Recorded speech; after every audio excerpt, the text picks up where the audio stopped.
let's welcome for today Presidential Spokesperson Harry Roque. Thank you, and good Tuesday morning, Philippines, and good morning to the ladies and gentlemen of the Malacanang Press Corps. Yesterday, Ambassador Zhao, the ambassador of the People's Republic of China to the Philippines, had a courtesy call with the President at about 3 o'clock in the afternoon. The President and Ambassador Zhao discussed the upcoming visit of President Xi to the country this November, which both agreed would further cement the already strong relations between the Philippines and China.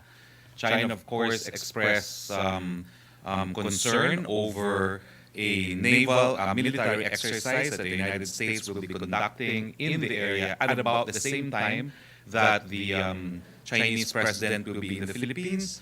The president said that we will not take part in that military exercise. Both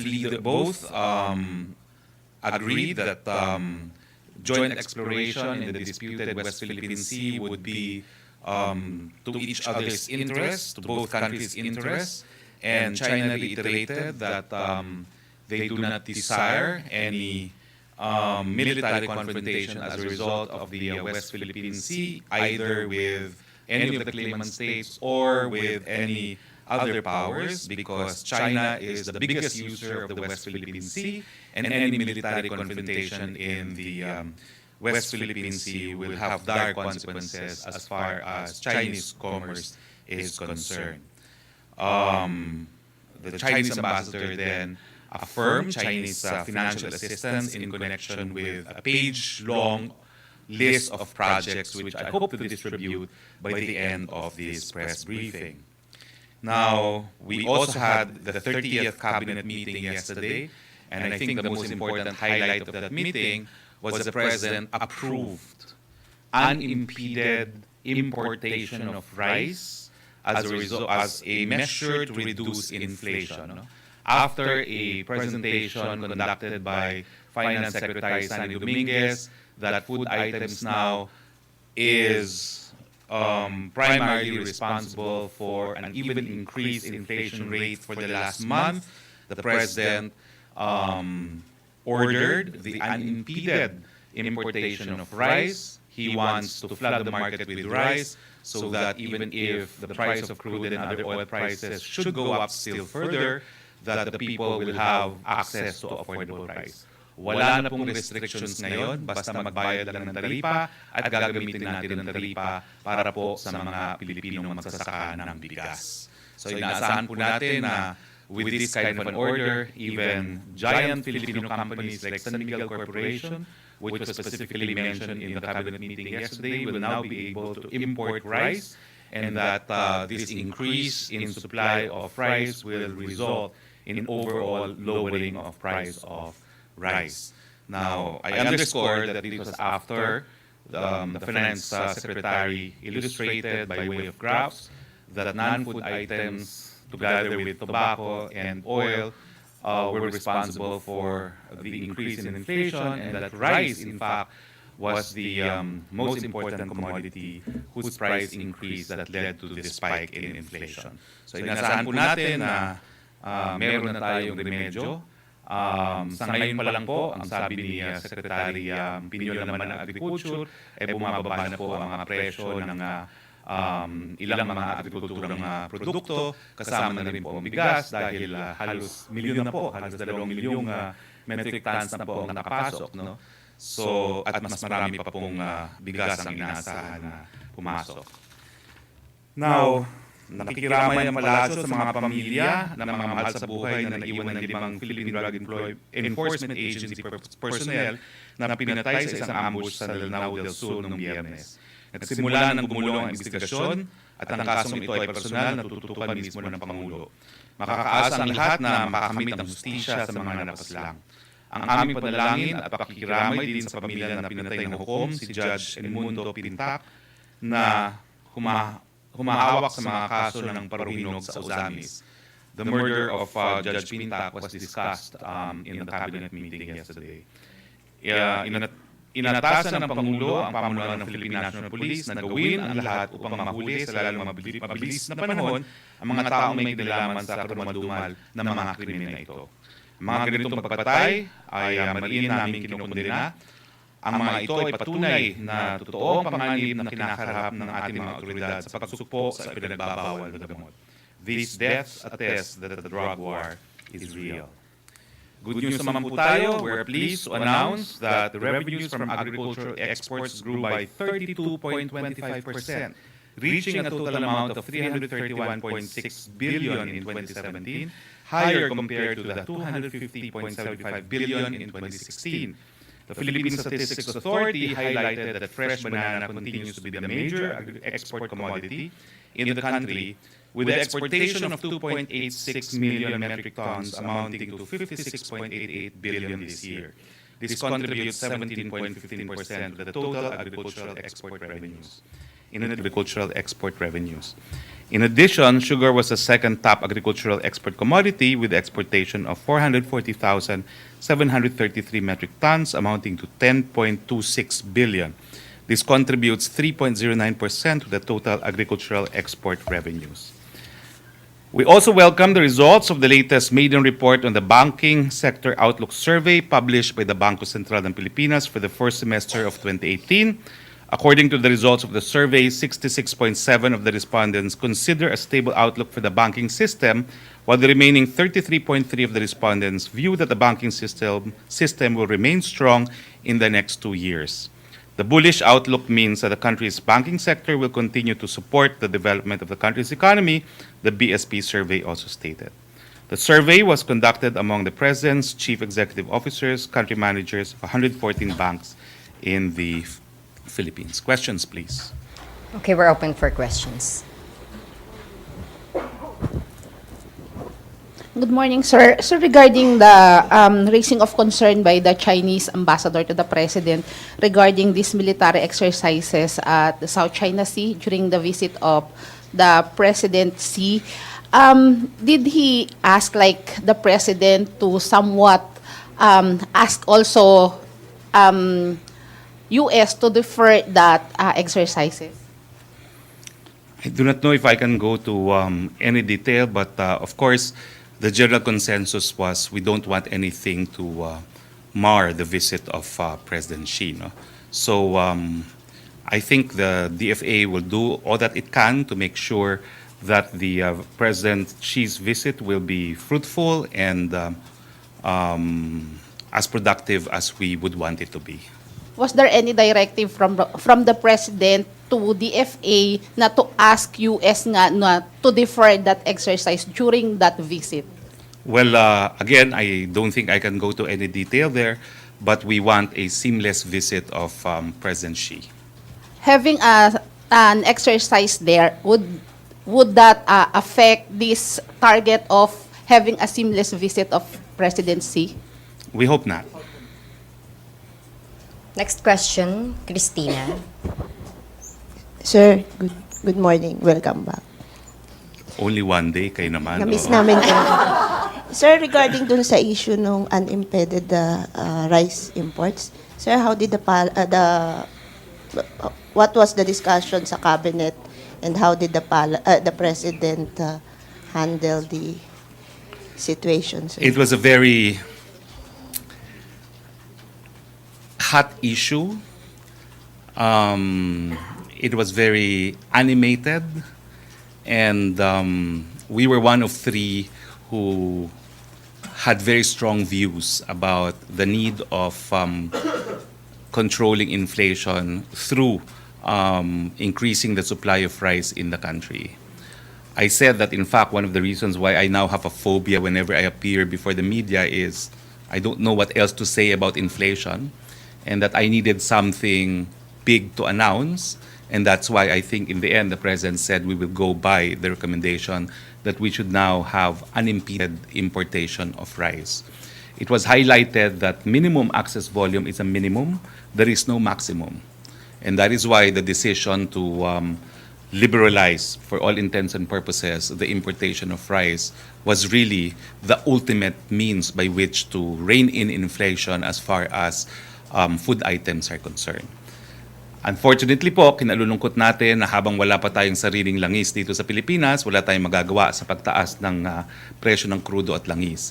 Pero ngayon pong pinapayagan na natin na mag-angkat kahit sino, kahit anong quantity ng bigas, inaasahan po natin na at least mataas man ang krudo, mapapababa natin ang presyo ng bigas na pinakamalapit sa sikmura ng mamamayang Pilipino. Sir, since wala na yung so sir, anybody na may capital pwedeng mag-import ng Yes. rice. So how would you Yes. prevent naman yung mga firms na with big capital ma-monopolize, makuha yung supply ng malaking Ang importante po, kung maraming maipasok na bigas, bubagsak ang presyo ng bigas. Ang importante rin po, magbayad sila ng taripa kasi gagamitin natin yung taripa para tulungan naman yung mga magsasakang Pilipino. Sir, when you said it was a hot issue, you mean the issue of rice smuggling or the people's may heart? Let's just say the issue was whether or not the status quo actually impedes importation of rice. Although the position of some was we are not impeding the importation of rice, the reality was there were maximum volumes allowed. No? And it was still the NFA dictating how much rice should be imported into the country. With the President's directive, the NFA no longer has any say on how much rice should be imported. Anyone who can afford it and will pay tariffs for rice will be allowed to import rice. Sir, did tempers flare during the cabinet meeting? Close. Close. Was there a shouting match? I don't think it was a shouting match. I think it was just people being assertive about their views. Shouting match between the finance secretary and the president? I don't think there was a shouting match. There was a principled and fierce discussion about how to characterize the current system and the possible solution to the problem. Was the president raising his voice or other officials? As usual, the president was listening to both sides, but decided to do with liberalizing the importation of rice. Sir, si Secretary Piñol and si Finance Secretary Dominguez, were they at odds against each other? I don't think I need to go to any details. You know, as you know, there is such a thing as executive privilege. I think it suffices to say that there was a thorough discussion of the issue, and after presenting all the issues, the president decided to fully liberalize the importation of rice. All to address inflation, sir. Yes. Thank you, sir. For the time Satisfied, being. ma'am. Oh, we have a follow-up question from Alex. Alexis, sorry. Clarification. So, yung tariffs na i-impose, ano po yung rates? Published rate naman po yan. Yun pa rin. Oo, published Okay. rate yan. So, how will it be different, yung policy? How will it be different from the bill being pushed in Congress, yung sa tarification? In effect, we did not wait for tarification. So, paano yan? Kailangan pa bang i-pass yung bill or kailangan Well, institutionalize? the consensus was there was no need for anything. The President can already order the liberalization of rice importation because, again, the language found in relevant instruments is minimum access volume. So there is no maximum. So, hanggang kailan tong policy na to? Wala naman pong time frame. I was actually suggesting that there should be a time frame, but there was no time frame agreed upon. Basta liberalize the importation of rice. But will Full the- liberalization. But will the palace still push for the rice tarification Yes. bill despite this policy? Yes, but we will not wait for it. Okay. Thank you, Sec. We have a question from Ina. Hi, sir. Sir, ano po ang pagkakaiba nito doon sa administrative order which already approved basically yung removed the non-tariff barriers? Kasi po ngayon, meron pang accreditation ng importers. Meron pa ngayong dapat order from the NFA Council kung ilan ang iaangkat na bigas. So with this order of the President, wala na pong ganyang mga restrictions.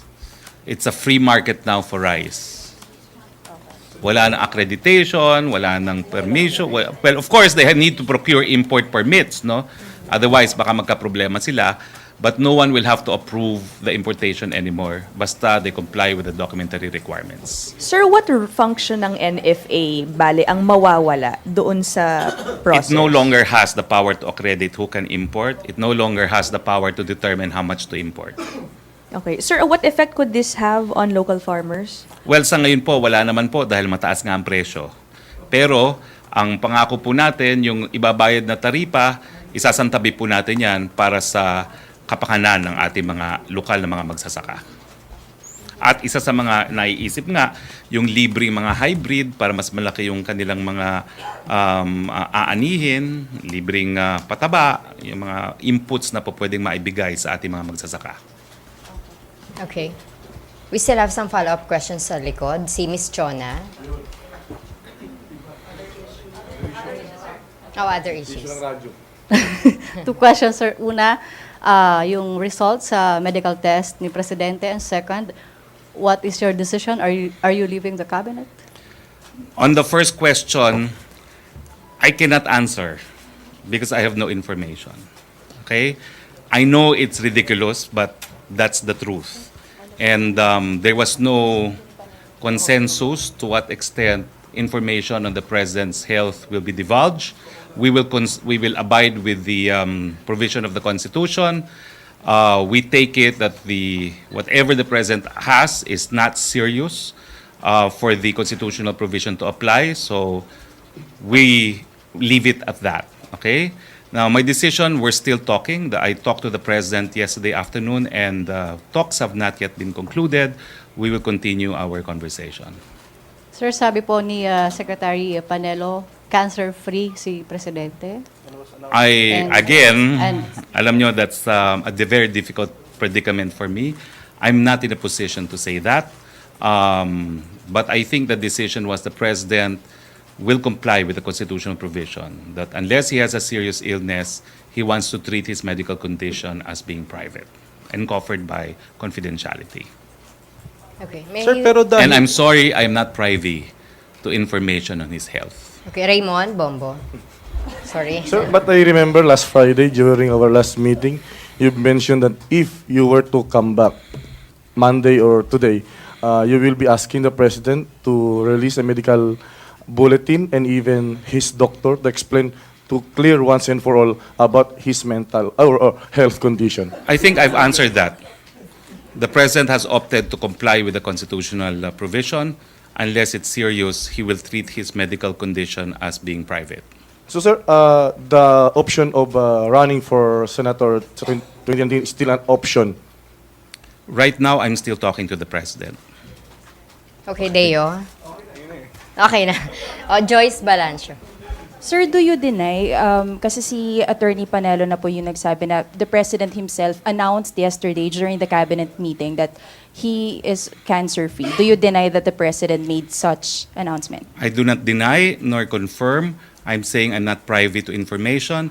And what the president, I think, said yesterday was he wants his medical information to remain confidential and private. Okay. Sir, sa column niyo lang po sa Tribune, you said, as I am about to chart a new direction, I assure our people that they will be the first to know. Can you expound on that? What do you mean by that? Exactly by that. If a decision has been reached, then, of course, I'll have to notify the people. First, the Malacanang Press Corps, because I owe you that. Okay, si Henry muna. Next. Thank you. Secretary, ang pagiging press secretary ba ay tinatanggap ninyo or napupusuan ninyo? Pinag-uusapan pa po. Pero ano ang tsansa na tanggapin ninyo ito? Gusto ba ninyo ito o hindi? Pinag-uusapan pa po. Satisfied? Si Maricel. Sir, was there any development that led you to this, kumbaga, stalemate na pinag-uusapan pa? May nangyari po ba over the weekend? Wala naman po. It's just that mahirap sumagot ng mga tanong na wala kang kasagutan and is expected to know information. No? So sa akin, wala naman pong ibig sabihin yun. No? It's just that, paano po ito? No? I'm not able to say anything about his health and you want to know it. No? So sa akin, I need to do my job very well. And if I'm not able to, I will not settle for anything half-baked. I think you know that. So, pinag-uusapan naman po itong mga bagay-bagay na ito. Okay, Dave. Sir, ano po ba status nyo ngayon? On leave po ba kayo or may aalis pa po ba kayo bukas out of the country? Talagang magli-leave po ako talaga. Talagang scheduled po ako for leave. So I really will be on leave. But number one, the information on the rice liberalization had to be announced today to assure the people na may ginagawa po ang ating presidente. Presidente na po mismo nagdesisyon.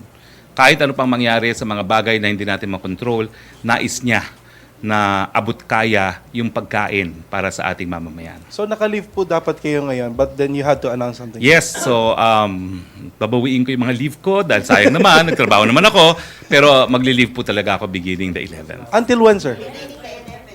Yeah, 11th. And then I'll be back on the 15th because Bago I'm attending a mag-file. conference. Okay, we have Maricel and then Joseph. I'm attending a conference po in China. Hi sir, good morning. Sir, may we know kung ano po yung napag-usapan ninyo ni Presidente kahapon? Ipabiyaan nyo na po muna yun dahil wala pang nga pinagtatapusan yung aming usapan. Pero sir, what are your considerations in making your decision whether to run or to stay in the cabinet? I need to be able to do my job to the best that I could. And did the President ask you na pumasok po muna ngayon while making Hindi the naman po, decision? but it's my decision kasi importante yung decision pagdating po dun sa bigas. Pero matagal na po ako talaga, check nyo po sa records, matagal na ako nag-file for leave. Kaya hindi po, it's not a big deal. Matagal na po naka-schedule yung leave ko. Sir, pardon me for asking, but hindi naman because of a bit tampo with the President, that's why you announced that you were on leave Wala naman pong yesterday. dahilan para magtampo. It's just a matter of, if at all, I need to be a pro in my job. And I think you know what I'm talking about, no? A pro. I have to be an absolute pro in this job. And much of this job really depends on how credible I am to you and to the people. And if I do not have information that is required to get that credibility, I will not be efficient in the job. That's why it will be half-baked. Ayoko naman po ng ganun. Whenever I do something, I give it my best. Sir, kasi we heard na you have personal plans to travel abroad, I think, by tomorrow. So will this still push through or do you have any plans of joining the President to Bali? I'm not joining Bali po. I'm going because the conference is sponsored by an association of which I'm the president. So I never advertise my involvement in professional and academic organizations, but I'm president of that association that's going to have a intersessional conference in Beijing. We will be, in fact, the sponsor of the biennial conference in 2019. But sir, last na lang. So does it mean that you won't be on leave? You will still answer will you still be holding briefing press conferences? For now, yes. I will be here on Thursday, but then I will leave and then I will be back on Monday. Okay. Thank you, sir. Joseph, Prince, and then Tuesday. Sir, earlier, no, you said that the consensus, actually, there was no consensus as to what extent the palace is willing to divulge the medical status of the Well, president. let's put it this way. The president will abide by the Constitution, but because it is not serious, he will treat his medical condition as confidential. All right, meaning, sir, if you use the word consensus, there was a discussion whether it should be disclosed or not, whatever the ailment, serious or otherwise. There was at least a discussion between one person in the cabinet and the president. And who's that one person? Is Me. that you? Okay. All right. So, ibig sabihin, sir, you're saying because it is not serious, It is not serious. It does not have to be divulged. but there is something. Well, he had tests, and we have to await the results of the tests. There are But no the results president, yet. no, but the president said during that speech, the PMA speech, that he will disclose whatever it is, right? Let us wait for his disclosure because anything that is confidential can be waived by the person alone. Not even an alter ego can waive that for the president. That's his discretion. So when he speaks about it in public, then he waives his right to confidentiality. Okay. Sir, natanong niyo na, ba't hindi niyo po alam yung sa Hong Kong? Huh? Yung sa Hong Kong na trip niya, you didn't know na... Well, the truth of the matter was I knew he was going abroad. I knew that, Okay. but I did not know where and for what purpose. So, when you said... All I know is it's for the daughter. Uh-huh. So, when you told us it's Davao, what was that? He was in Davao at that moment. Tricky, you're alone. No, no, no. No, ha? He left Sige. from Davao. He left from Davao. I don't know exactly when I said he was in Davao, but from Manila, he left for Davao. Again, I am not prone to lie. Either I will say I do not know, I honestly do not know, but at that point, he left for Davao. Sir, given what had happened in the past week, do you think you can still be effective? That's why I'm talking to the president. Are there things that kind of hinder you from performing your job? I think I've answered that earlier. Okay. I want to do my job the best way I can. And I will not settle for anything half-baked. So if I'm not able to give correct information as the people need it, that will not be performing my duties. Yeah, did you tell that to the president? I think he knows and he understands my sense of professionalism. And what did he tell you? Nothing. He just says, I'm not willing. I mean, for all intents and purposes, it remains confidential. What do you mean I'm not willing? It remains confidential. He will not divulge details. Okay. No, but to your... Even to me. Hindi sir, ibig sabihin yung sentiments mo No, about... well, this was actually a public discussion, ladies and gentlemen. It was not a one-on-one discussion. It was openly discussed. Okay, Okay. Brains. Sir, I'm sorry, I just have to ask this again. What would convince you, sir, to stay in the cabinet? That's between me and the president for now. Sir, how true that you shot a campaign advertisement over the weekend, sir? Well, you reported on it. Well, the truth is, I shot it because it's been paid for. And, I mean, we've had plans. Whatever's happened in the last few days were really major deviation from plans that even the president knew about. Come on, for the past 5 or 6 months, he's been calling me senator. He's been, for all intents and purposes, endorsing my bid for the Senate.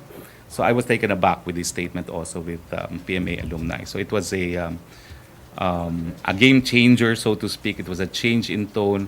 But I think there was an agreement on what I would be doing ahead of time.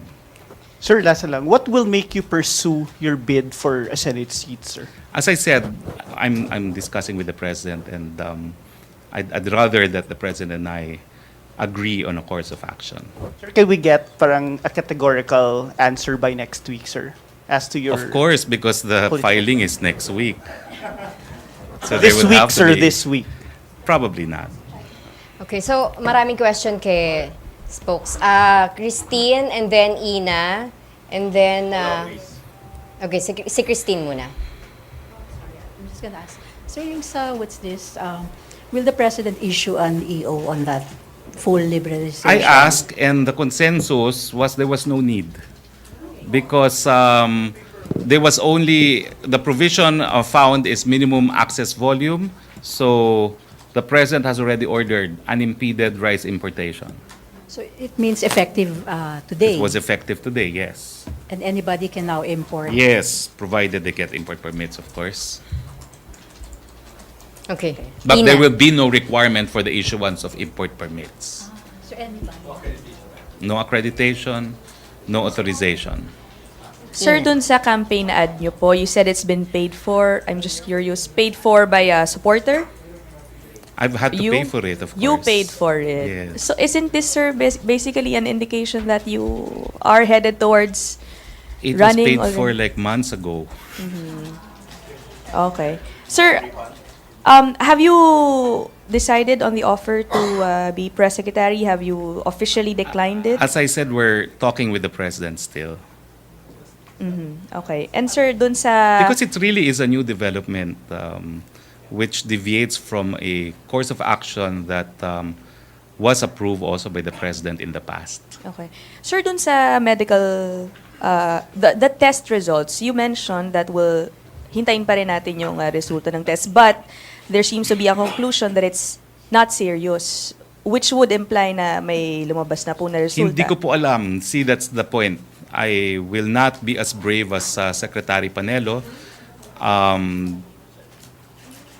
I did not hear that categorical statement, and therefore, from the general actuation of the President, I take it he is not waiving his confidentiality to medical information. So we leave it at that. Okay. Even USEC or Secretary Anyo, in an ambush interview earlier today, confirmed that the President made the announcement. Sabi po niya, and I quote, doon sa cabinet meeting, in the middle of the meeting, sinabi niya na, by the way, I had my test, and sabi niya the test is negative, at nagpalakpakan pa daw po yung cabinet. Were you there or you weren't there? I was there, but that's I will not contradict that.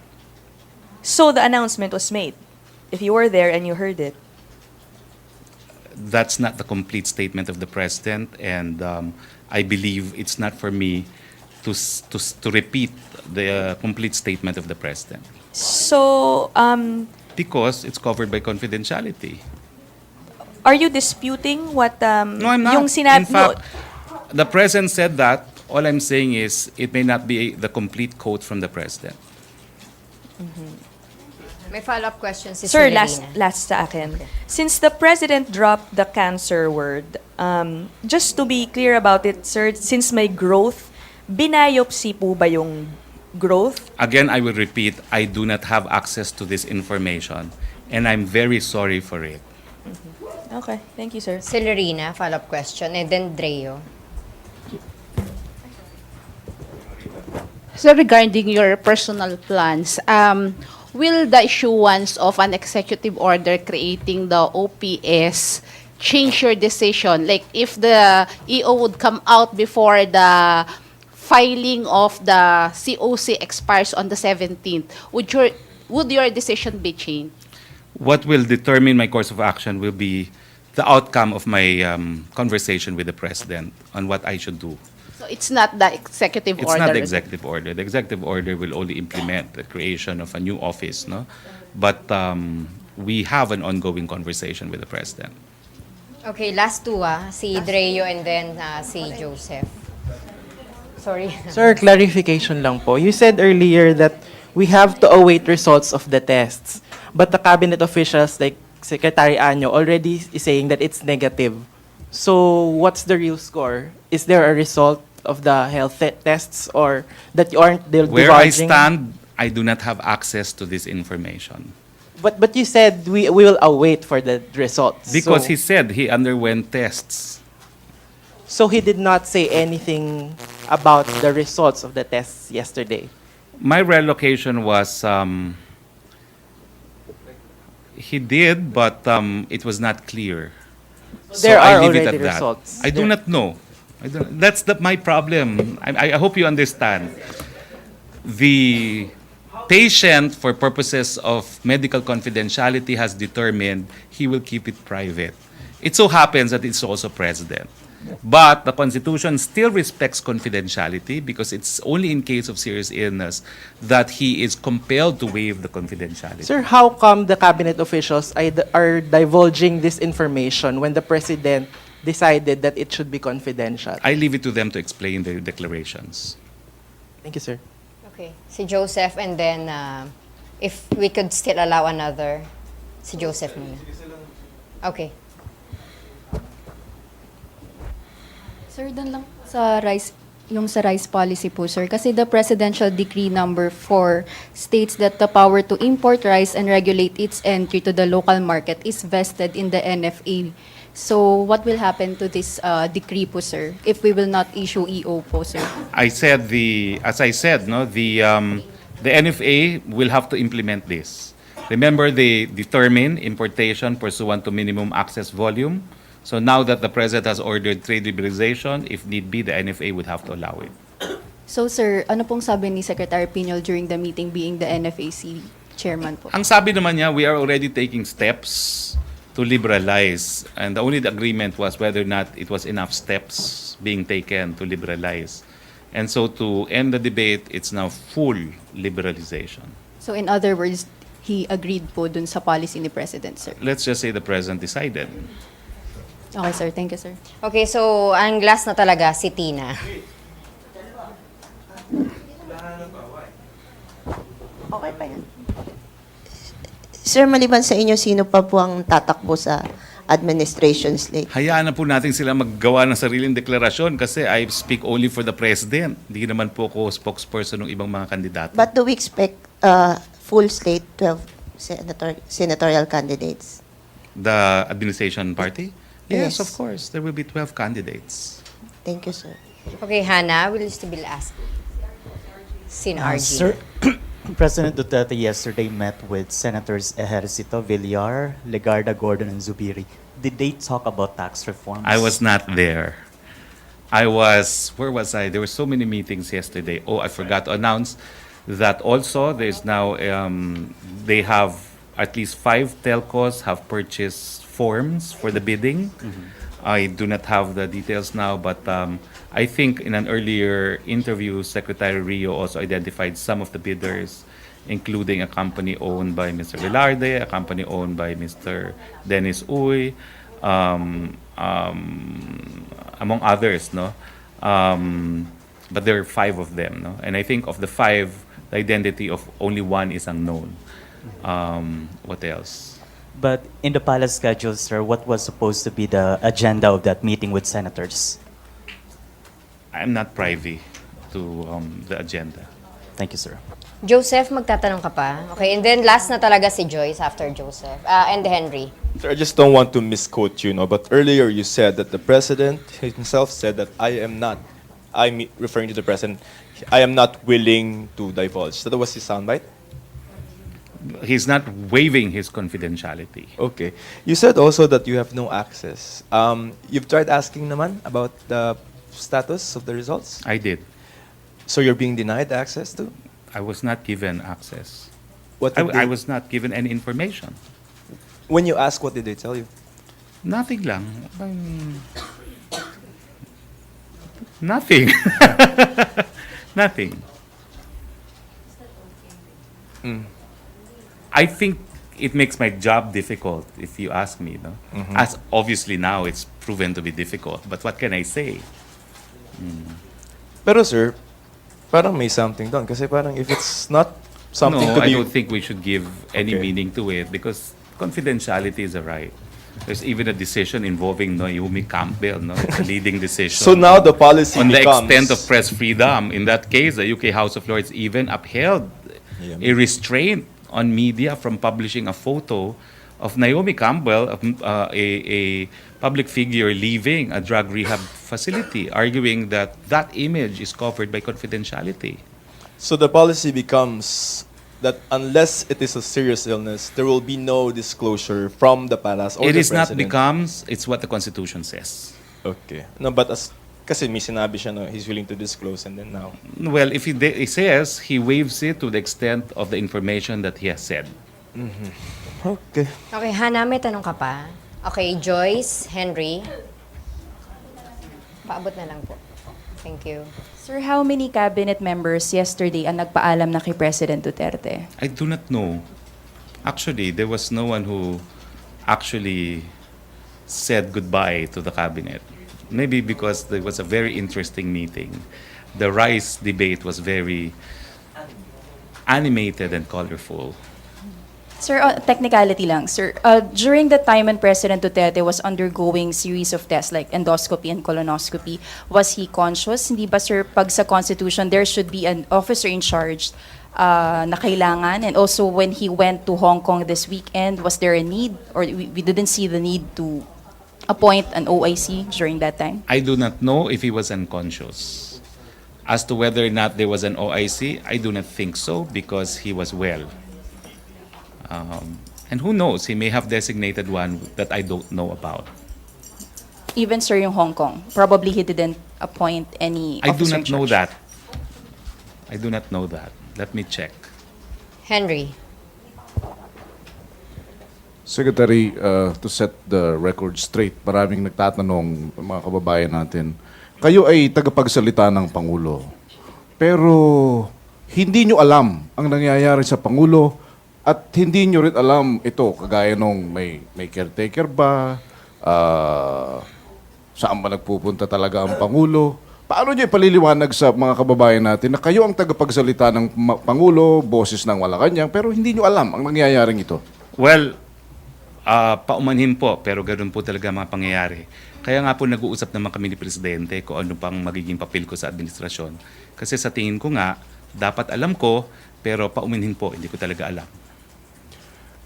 Kaya nga po nag-iisip tayo kung karapat-dapat pa tayo dito sa ganitong katungkulan. Alam ni na Secretary Anyo, alam ni na Secretary Panelo, pero hindi ninyo alam at sabi ninyo wala kayong access. Nasasaktan ba kayo dyan? Hindi naman po, but I'm sad that I am not able to provide the answers that the people want. All right, thank you. Vance. Sir, I have only one question. Sir, kasi nagharap na kayo ng Pangulo. Have you tried asking him kung bakit galit sa iyo mga sundalo?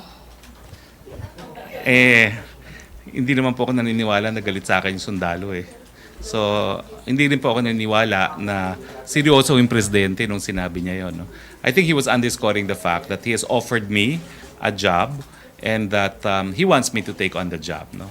I hope I am not wrong in my understanding of what the president said and how he said it. Okay, thank you, sir. Okay, sorry guys, kasi may kailangan pang puntahan unless the spokesperson would like to May isa entertain. daw. Last Sige. na, okay. Sir, yung pong may proposal sa House na if there's going to be a serious illness, or resignation, or death of a president, the Senate President, not the Vice President, will succeed. So, first comment on that proposal. I think Gloria to, no? We leave it so far to Congress because that's the constitutional obligation of the Congress. If they so decide to submit proposals to amend or revise the Constitution, it will come from them if the mode chosen is through a constituent assembly. Does Congress or does Representative Arroyo know something that we don't? I do not know what you are asking. No? Obviously, I'm not privy to many information. Again, I apologize for it. Okay, so pasensya na guys Nonetheless, kasi sir, merong flight na hinahabol Kung anong si... nasa Constitution on succession, it should be followed. That's what's found in the Constitution. It will be followed. Unless amended. Unless the Constitution is amended, of course. The Constitution is the highest law of the land. Okay, thank you so much guys. Thank you MPC. Back to studio, back to Radyo Pilipinas and People's Television.